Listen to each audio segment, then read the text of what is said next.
The Tigers get the running game going and beat South Carolina 20-10. We're breaking it down on the Hannycast. The Hannycast, a weekly LSU football film study with Charles Hanagriff and former LSU tight end Richard Dickson. Now to break down the Tiger tape, here's Charles and Richard. And we welcome you into another edition of the Hannycast as LSU reaches the halfway point of the season with a 20-10 victory over South Carolina. I'm Charles Hanagriff, former Tiger Richard Dickson. Richard, we've been waiting to see the LSU run game get going. It got untracked in this game, and it went a long way towards why LSU was able to win. Yeah, I mean, you're going to see in some of the passing plays, we finally started seeing single high coverage, guys playing man up in the box. It opened up a lot of things, especially couple of our touchdowns are getting one-on-one coverages. But there's things we see good in here. We're getting close, but we're still just a few clicks away that, we're not all the way there yet. All right, some good stuff to get to. Let's get right to it. We're going to start with the defensive play, though, and the defense was outstanding in this game once again, allowing right at 12 points a game for the season. So that unit has done its job. This is a turnover that they caused. This is the first play from scrimmage for South Carolina, 1st and 10 from their own 17-yard line, and Lenore Sellis fumbled. Patrick Payton is in there on this one. And what we're seeing is what we're asking the offensive line. Watch how these defensive linemen, they blow off the ball. They're fast. They're explosive. The fumble's on Lenore Sellers here, but watch Guillory right here. This is easily picked up by Sellers. If he doesn't get the push on the guard, knocks him over, they can't get to the ball. But it's just what I like to see from this defensive line is they're all firing off. They're changing the line of scrimmage. I'm going to take a look at this again. Number 90, Jacobian Guillory. Wow. Dumps the offensive lineman right in the backfield. That's a play you see a lot of times. A fumble snap where the quarterback falls on it. And you're like, it's still a solid play. It's no gain. But because he fires off the ball, hits the guard, knocks him into the quarterback, it allows us to get the ball. Payton's recovery gave LSU great field position there after that fumble. Second play we're going to look at is a 1st and 10 immediately after that. And Jawan Johnson gets a 7-yard gain here, but once again, we almost, right? We're close, man.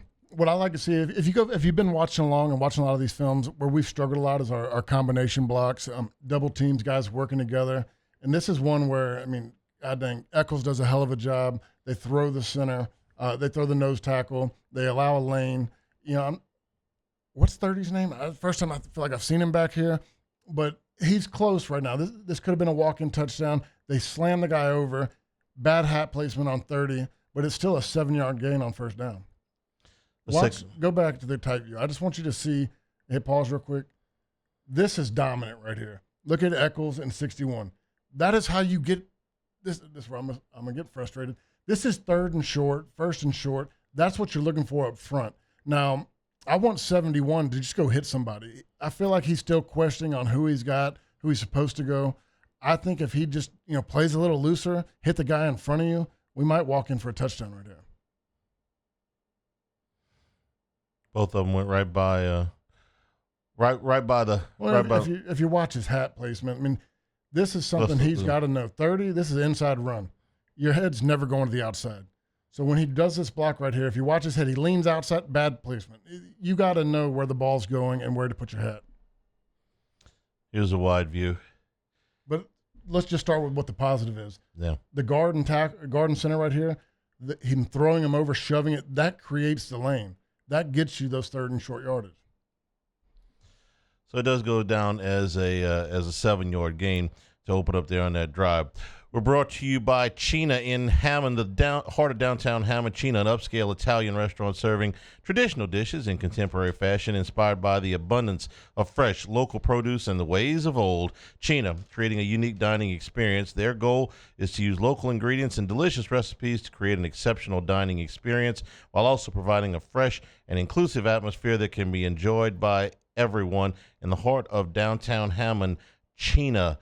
All right, this next play we're going to look at is a 4-yard loss by Rashul Faison from South Carolina. This is a very well-timed blitz. Yeah, and for the most part, what you heard a lot last year when Blake Baker was putting this defense together is everybody's got to play their role, and this is what's big about this play. Payton sets the edge, allows it to not get outside. You got Weeks and Perkins on a blitz. Weeks fills in, takes a blocker, and Perkins does a great job ripping. There's your basic TFL for Perkins. Yeah, I mean, and it's set up by 6. I mean, if 6 gets selfish and he tries to chew inside and doesn't hold that edge right there, that play could bounce. But because he did his job, set the edge, and allow the blitz to work. All right, before we go to this next play, I want to run a stat by you. LSU ran the ball minus the kneel downs 28 times in this game. Half of those runs went for 3 yards or less. But what was encouraging to me is, unlike in the Ole Miss game, they didn't give up on this. No. So this is one of those runs, okay? This is a 1-yard gain. You can tell me why it didn't get more, but there was a lot of this. We could have put more than just 1 or 2 in.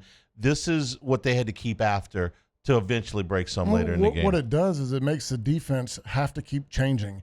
They're going to start to respect that, hey, they're going to run these. You start seeing single high for the first time, I felt like, in a while. We're getting some single high coverages. They understand that we're not backing away from the run, and it made the defense start, pushing back, which allowed us to run the ball on them and some big throws. All right, let's take a look here. This is a 1-yard gain. Yeah, for me, if you go back, because this is the best view to see it for me, if you start it from the beginning. So this is a 3rd and 1 on the 49-yard line. We run a jumbo set. We move both our tackles over here. You're going to have Adams playing basically right tackle and Davis playing tight end on the right side. But if you look where they're at, they got to get pushed right here. I don't feel like they ever get a meaningful push. I think the left side of the line does a great job from the center over, but we really struggled on that right side to get the push.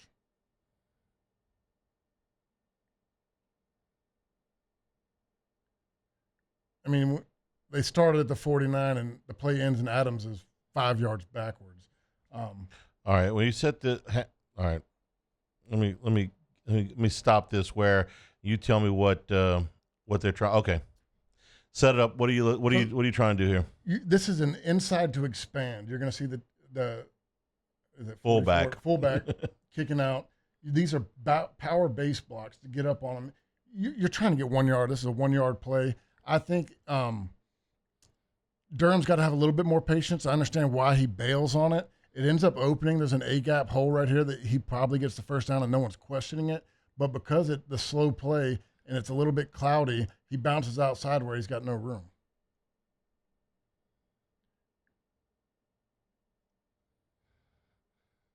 You can get a whole lot of. So I'm gonna tell you when to hit pause. Pause. This is where it's supposed to be hitting. I mean, you see the gap opening up, but because he gets kind of pushed to the outside, Davis is playing with his hat so high, there's no movement here. I feel like Bowers is a little bit nervous on where he's supposed to block, but this side did their job. You got backside cutoff, slam. The whole left side is blocked off. I think, if you're running back from the beginning, Durham kind of panics and gives up on it. And I see what he sees. He sees a linebacker right here free. And a lot of this is, I think, Thompson falls. He doesn't get up. But now I want Bowers to go. He's still tippy-toeing. He's slow playing it. If he goes right there where his eyes are, it's 3rd and 1. We're trying to get 1 yard. It's one-on-one with you in the back. Let's go. But right here, to me, is just not enough. If you look at both the defensive linemen, Davis is standing straight up. You can't do that. Adams is straight. They're both losing the pad level. They're both losing leverage in this situation. And, look where his feet are. This ball started on the 49. That's right here. The ball is snapped. We got no movement forward. We got no push. So he starts to panic when he sees this guy in the hole. They got nowhere to go. It looks like a dead play. That's something that you brought up on multiple films. Is the first step is often where the whole thing starts to break down. Yeah, I mean it's an early. It's just to me this is technique and pad level. They stack him up. Watch it again from the wide view. Okay, I'm watching this again. Durham does hesitate a little bit. It's almost like he glances inside and he sees that linebacker. Watch Thompson. Thompson falls. This is a double team to the middle linebacker. And he doesn't get there. So now Sharp's got to take him. That's probably not who Sharp was supposed to block. Yes. Thompson's supposed to get there. And so right? his eyes go from look where he's supposed to be running. He sees this guy sitting right there, so he bounces, and then you don't get any movement here. And I still get it starts with Thompson not getting up to the second level, but I still expect my two 5-star starting tackles to create a little bit of a push, and they get pushed backwards. Not the best one. All right. We'll move forward. This is a much better play. This is a 3rd down and 8 to South Carolina 26-yard line late in the first quarter. Nussmeier's going to Trey'Dez Green here, who had the best game receiving-wise of his LSU career. He played lights out, and I kind of joke, but in a little bit of seriousness, when you watch this play develop, savvy veteran move to use the referee as a rub guy. He runs right off the referee's butt, knocks the guy off, and gets him some space. You never did that, did you? I looked for him every time. Any help you can get. Find the guy who's standing still. But, I mean, protection-wise, everything's good right here except for Davis. I mean, Davis has to understand where his help is. We got the chip to his side. He's got to get depth, trust his feet. But the biggest problem here is he shortens the edge. You're going to watch his feet, and you're going to see immediately when he turns his shoulder pads north and south. That's never good. I mean, he's got to, right here, keep getting depth. The running back's job is to knock him over, push him back in front of you. But when you turn your shoulder pads like that, you're just shortening the edge. Let's go back and watch the rub in the middle of the field.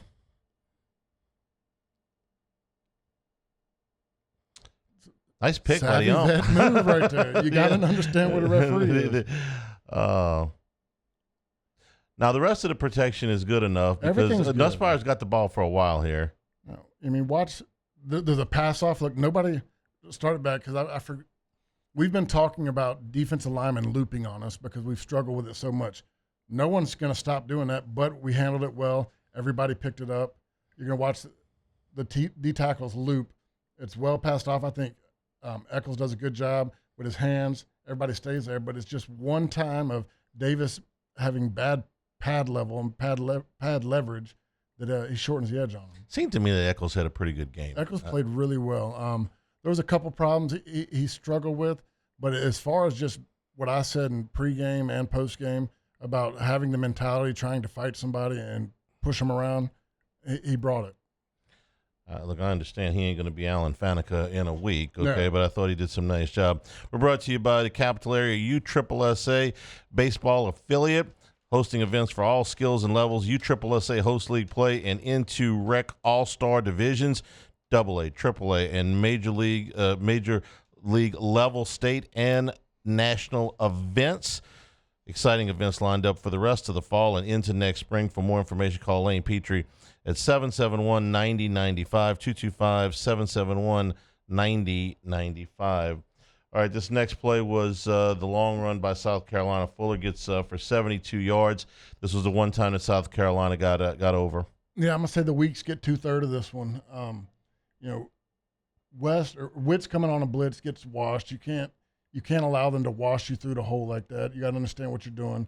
Weeks bites on the and I'm not positive. I'm pretty sure it's Weeks being the leverage who's at. Weeks and Perkins both overflow to the end around. And then, Cooley's got to make a play right here. You're a safety for a reason. You got to, you're the last line of defense. But watch West. He gets completely washed. You got to have some leverage fight up. And then you see the eyes of Perkins and West. They fly with number 5 right here. Brings 2 guys out the hole. And that's where I think Cooley just settled his feet. He got a little bit nervous. He's got to have confidence to come flying down. When your feet get still, these athletes are too good. You lost a second or two. And you just can't catch up. He's got to have confidence, come flying down with good leverage and hat placement. Outside of this, LSU's defense was one bad play. Yeah, and I get it. They're worried about this. To me, it kind of starts with Witt. You can't give yourself up like that. I mean, I get you're trying to get there, but once you see the guy crashing, you got to fight back to keep that guy from expanding. Touchdown late in the first quarter, and South Carolina went up at that point by a score of 7-3. This next one is one of the better rushes of the night. LSU 1st and 10th, their own 42-yard line, so neutral down here. And Caden Durham gets loose for 23, and this is another nice job by Cohen Eccles. Yeah, and this isn't great necessarily execution by all of them, but you get a couple players right here where I want you to watch from this view. Look where Eccles pushes that guy. Yeah. I I mean, he's pushing him That's 10 8 yards yards down off the the ball. field. Yeah, he is. You're getting that push I haven't seen from anybody. He's driving that. I think Bowers, that's terrible. You can't. He's a backside cutoff, and if you go from the beginning, it's not like he didn't know what he was doing right there. His first steps to the inside, which, you don't ever reach stepping inside, but he steps here, gets bad hat placement, and gets beat inside, which almost wrecks the play. But there's a really good, balance by Durham. They get after his feet, he keeps on it, and he has that push from Eccles that allows him an area to run.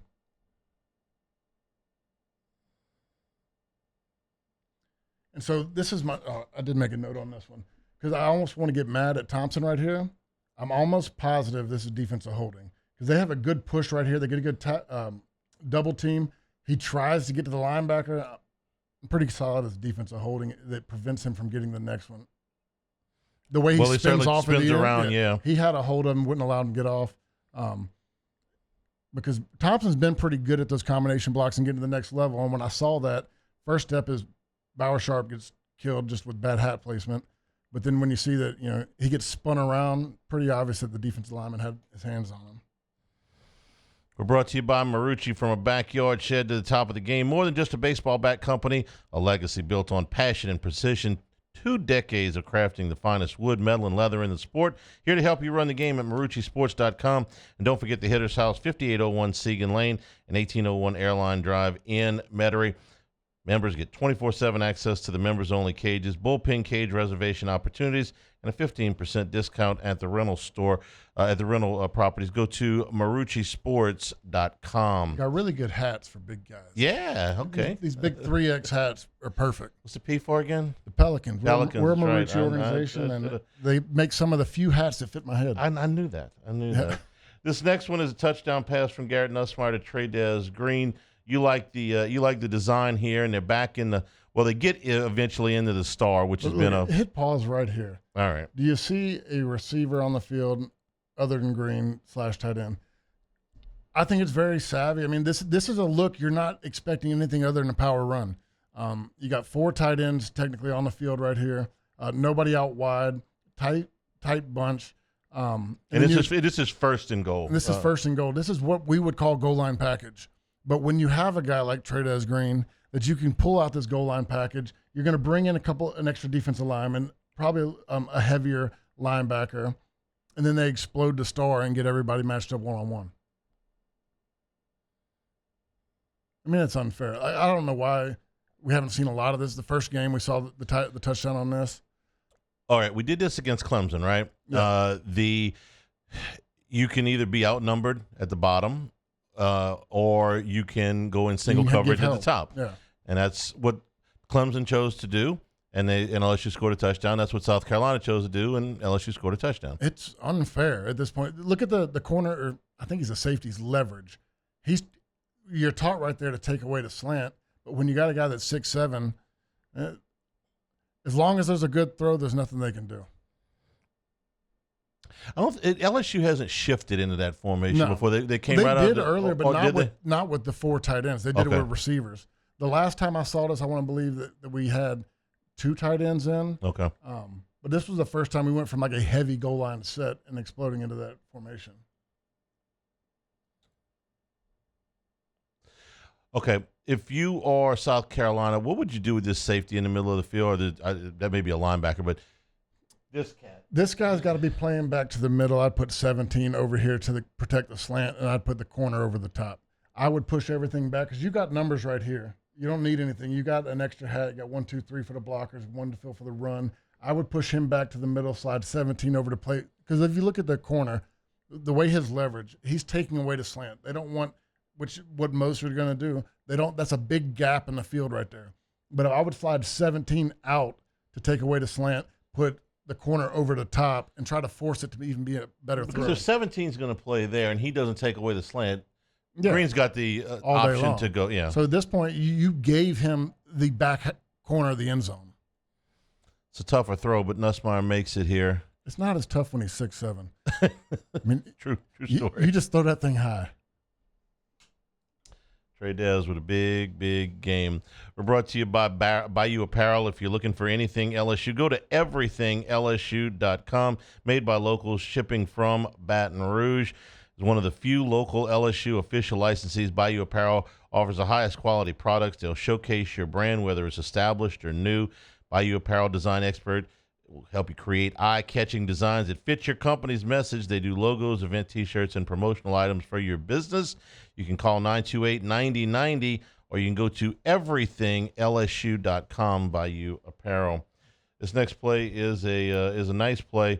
LSU gets 9 yards on this. This is Caden Durham off the. I'm not sure if this is the right or left side. Oh, that's why it's not in my notes in the middle. Okay. This is another, run we're getting really close at. The center and guard play in this game, to me, was great. All right, set it up here, what they're trying to do. You're going to have a combination block up here. You're going to have down, pull around, and then the tight end's going to pull around. What I don't like about this play is 71 and 10, I'm not sure who they're supposed to block. I mean, they both get on somebody eventually, but if I'm the tackle, I'm taking immediate threat because you're right there close. And then 10 gets in there, doesn't get great pad level, and doesn't get much of a kick out. He just gets a stalemate, which makes it a little bit more cloudy. They get some hands on the feet of Durham, but I think Durham really played great with the great balance in this game. Let's watch it here.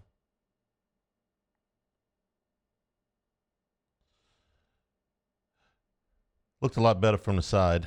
Yeah, 71, I just want right there, you got down. I would rather him slam him down right here and let him go. But like they play so timid, like they're not they're not very sure if, like, I don't know. I got that right, huh? Yeah, you're right. Okay. I just the timidness to me is what muddies the whole, because the guard, look, he's gonna kick out the end. What 71 ends up doing, like he sets him up, then blocks here. I want him to go ahead and take there, let the tight end wrap around.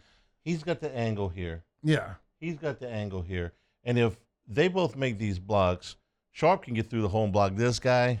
I mean, that's asking a lot, I guess, but that. But see, running back, this is where I get frustrated because it's so close. And I'm not, like I said, I don't know what they're taught to do, but hit pause or a half a second back.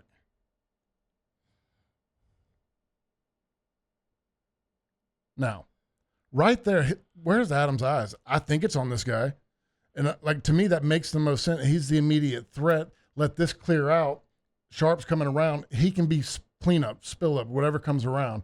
But what he does is he settles his feet right there in the hole, and then he comes back to block the backside linebacker. It just what he's doing, it muddies the hole for me. Now, this is a very nice jump cut by Durham. It is still a very 9 yards. I'm not going to. Believe me, the way the run game's been going, I'm not going to turn my nose up at 9 yards. I just got questions on how it's truly designed. I mean, it doesn't put Bauer in a good spot at that point. I would rather him – he's right there. Take that guy, let Bowers clean up when he wraps around. Okay, this next play is a pass from Garrett Nussmeier to Caden Durham, who's not really been involved in the pass game very much. They got decent protection here. Nussmeier may have gotten away with one. I don't know if anybody would tell him to throw that ball again. Okay, well, let's watch. And look, I don't see a lot open. You get pretty good protection other than Davis getting bull rushed. But, man, when you see this from the back view, it's scary looking. It's scary enough from the side. All right. Let's set up. This is just four-man front. Yeah. Man. Okay. Simple coverage. Like, I think everybody does a good job. Davis just has to get – this is another one where they loop, and Davis doesn't feel it, doesn't see it, and gets knocked off balance, knocked off guard. You think about a 6 game, he's seen this enough to play with better pad level and hand leverage, but right there scares the crap out of me. You got 2 guys sitting underneath it. Like, hell of a play, hell of a catch, big moment in the game. I wouldn't tell him to throw it again. Like, I see what he's looking at now, but then even to fit that in, that's tough. It's you've seen Major League, right? Uh-huh. Nice catch. Don't ever do it again. We are brought to you by Dependable Storage. With 8 locations across Louisiana and 1 in Gulfport, Mississippi, they'll match any competitor's pricing at Dependable Storage. Convenient online rentals and payments, free use of the moving truck, and new rental move-ins. Clean, secure, and conveniently located facilities. Check out the website at dependablestorage.com for locations, pricing, and rentals. Like Skip Burtman always says, at Dependable Storage, we want your stuff. All right, here's the touchdown pass from Nussmeier to Kyle Parker. This is a first down. They were behind the sticks after the penalty, a 1st and 20 at the South Carolina 43-yard line. And they're looking at single high here. I think, Kyle Parker, to me, and Aaron Anderson have the most similar game. Very quick, cutty. But this is what we're talking about, why you stuck with the run game. They get into a single high coverage, a run-based defense to where they're going to play man coverage, have numbers in the box, keep everybody in, one high. But, this sets you up. We were always taught to throw in single high. You get man coverage and a quick guy. This is when slants go for touchdowns. Parker didn't even have to use a referee. No, not at all. He just beat him with speed. But I think this is a great view for it. Look, you got everybody manned up because they're now respecting a little bit of the run game. We don't have a guy back there, but they've gotten into this formation to where they're going to say, all right, we're going to single high here, which they're going to put man up on each guy's thinking that they can cover him, but it leaves the middle of the field wide open.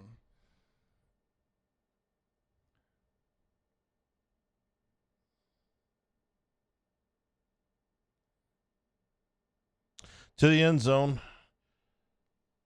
for the touchdown. And now we're going to go to a play here where, all right, so the last time you said they're respecting the run, even though there's no back there, because Nussmeier could theoretically take off, which he usually doesn't do, except here he does. Yeah, and this one I almost feel like he's a little bit forced to. He gets a little bit of pressure, but there's times in the past where he backs up and he tries to keep backing up, moving around. But this is one of those times the bay door is open and he takes off. And, that's a big run on this point. What was it? It was third down and 6 from their own 12-yard line. There's a lot of times where we're punting in this situation because he's continuing to look for somebody to throw. Hal, open the bay doors. All right, what are we seeing here? So let it roll, and then I can probably explain a little bit more. Everybody bases up. They run the loopers again, and that last minute, Braylon Moore getting back and pushing him opens that gap. And it's the first time I've seen the gap open and Nussmeier takes it. All right, here's the view I wanted to see. Yeah, so a lot of the times when you're going to see you're running two loops here again? You're going to get a looper right here. Okay. And this is a blitz coming in, nose tackle slanting. But there's so many times this happens where Nuss's biggest thing is he retreats. And I think that probably where he couldn't retreat is Davis gets beat really bad on this way that forces him to step up. And then when he's forced to step up, he's like, I only need 6 yards, take off.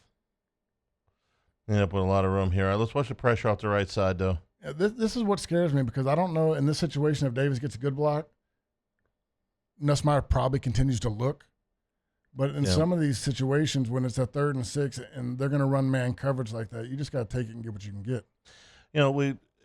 Not to single him out, okay? He's a freshman. It's his start 5, I believe, for Weston Davis. But Kelly was asked about it, and he acknowledged, okay, the young man's got a lot of talent.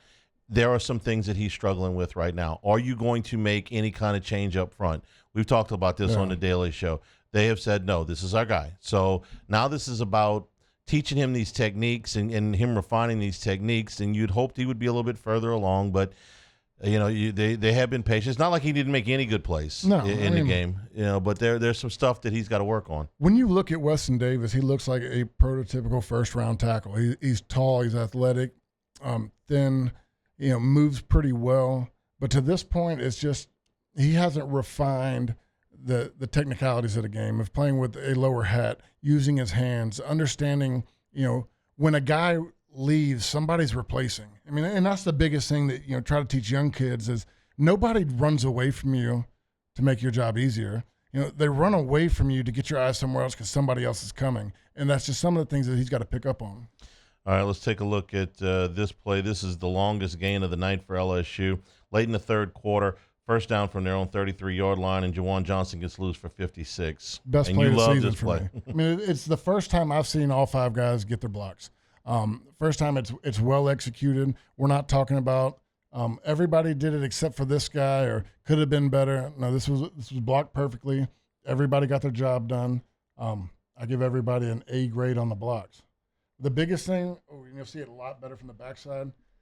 I think the combination of Moore and Eccles is freaking awesome. Like they're combo blocking really well together. Okay, let's take a look here. So they're going to combo up, and what you see, they're going to get a big push right here. You're going to get a backside cutoff. It's okay, but he handles his job. Job's complete. Everybody gets a hat on a guy. No one has bad footwork. No one loses their block or takes a bad step. This is how the run game's supposed to be played. I like Eccles back in camp. I like him more. I think he's got a real bright future. Everybody liked him. He reminds me so much of Trey Turner. All right, I'm going to tell you to hit pause now. That's a pretty big old hole. Hat on a hat, hat on a hat, hat on a hat. Both guys. Like this is the best run play all year. This is how the play's designed. It worked out to what you wanted them to do. No one screwed up. No one got the wrong guy. No one had bad leverage. Green a little bit high, but he's freaking 6'7". But he comes in here, if you replay it, this is what I love about Green. He doesn't always have the best technique, but he puts his body on the line. I think he comes across and takes that hit. That's a hit, bad body impact, position. Yeah. But he took it full on, and that makes the play. If he scares away from that, gives him a shoulder, that guy could maybe tackle him on the backside. But he does his job here. Keep your head up. Yeah, keep your head up because you knock yourself out. But Davis has his eyes on the right guy. I'm happy with this. I wish I could get this 10 times a game. Well, all you need is 10. Okay, and then watch Barry and Brown come in, mega play. Just kind of. He didn't even hit him, I don't think. No, but he got it. Yeah, he made him move. Yeah, that's it. Now, Juwan, you got better speed. Go finish one of these runs.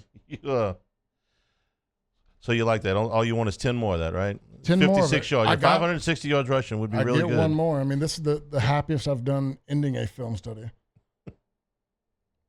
We got one more after this one, but this is pretty to watch. Everything opens up. Take him out. It's just the first time I've seen everybody complete their job. We're brought to you by Town Square Pizza. For pickup or delivery and catering available downtown Baton Rouge on North Boulevard. For all you out-of-towners coming in for LSU games, they're open on Friday and Saturday night until 8 o'clock, Monday through Saturday from 11 a.m. to 8 p.m. If you're working downtown, delicious, personalized pizza, the Square Pizza with unmatched speed. You got a limited amount of time downtown for lunch. Get in to Town Square Pizza. Let them get this generous sizes, generous portions to take back to either eat there or take back to your office. And then, of course, you're probably going to have some leftovers. Town Square Pizza on North Boulevard. Last play is we'll finish on another positive one. This is a 2nd down and 10. This is late in the ball game, inside of 5 minutes. And Caden Durham gets loose for 15. Like this is a run heavy episode, but that's been our biggest question. It's been my biggest concerns, and I wanted to go back and look at what they did successfully. And this is another one where you just get a lot of push. Get hats on guys. Guys get into the right spaces. Like you don't have to have a 56-yard run for it to be successful. A lot of the times you're looking for 4 to 5 yards. But the push by Eccles right here, sticking with your guy. I mean, everybody gets a hat on it. The double team right here, next level. Watch Jalen Watkins, the wide receiver coming and getting a block. Yeah. That's key right there. He flies in there, gets a block. Everybody is getting to somebody. And Davis, and this is off the right side. Okay, the last two plays were Davis's best plays. Watch him. He seals them up. Good pad level fights, gets his hands in. Everybody's fighting right here. This gives me hope. Like I said, I watched this whole deal, and I was angry with a couple guys. And I get to the end, I'm like, well, look, do that every time. Like, get that fire and you fight off. That dude is a freaking, from what I'm hearing, 1st, 2nd round pick, DN. Yes, you can do it 1 or 2 times. You can do it most of the game. There's always a possibility that people will improve. That's why the questions it's not that I hate them. It's just that they're so difficult to answer and say, well, if they did this in this game, well, then it means they can't win this game and they're going to win this game. And you try to map out the rest of the season. Well, if they did this in this game, well, then this is what's going to happen. No, we should know better by now. Some guys get better. Some guys don't. But some guys get better. We want this team to be better in November than they were in September. You get better, and this is where I agree with you what my frustration is you get better on understanding what the players are doing, what defenses are called, where they're going, how they're trying to attack you, and where your eyes should be. Your hat placement should be good day one. I mean, that's what camp's for. That's what spring's for. You have 15 practices in the spring. You hit the pads all summer. You have 3 weeks of camp. You shouldn't have bad hat placement and hand placement. That's stuff that coaching, fixes. The numbers game and blitzes and slants and, that crap you get better at as the season's going because you're seeing how people are trying to attack you. When you're you're playing high, your hands aren't getting where they're supposed to be, that's stuff that you do on dummies. And that's where I get frustrated. In those last 2 plays, they did really well. But it took a long time to get to where, okay, now we're going to start playing with proper technique. No.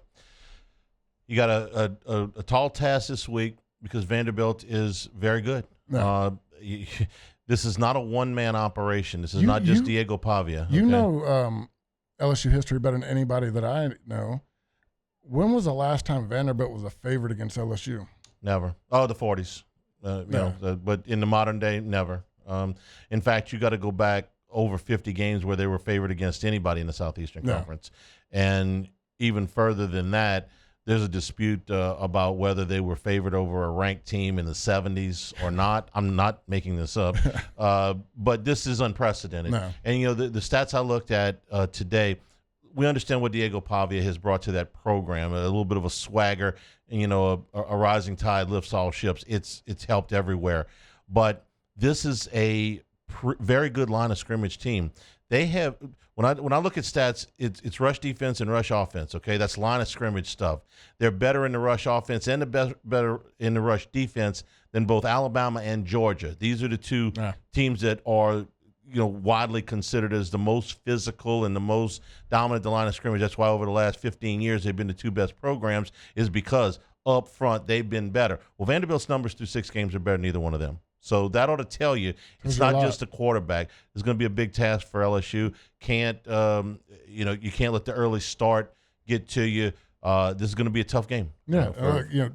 When you say it's not just a quarterback, I agree with you. But the quarterback is giving these guys belief, giving these guys energy, giving these guys a level of confidence they're not used to playing with. Vanderbilt. He's leading that team. Yeah. All right.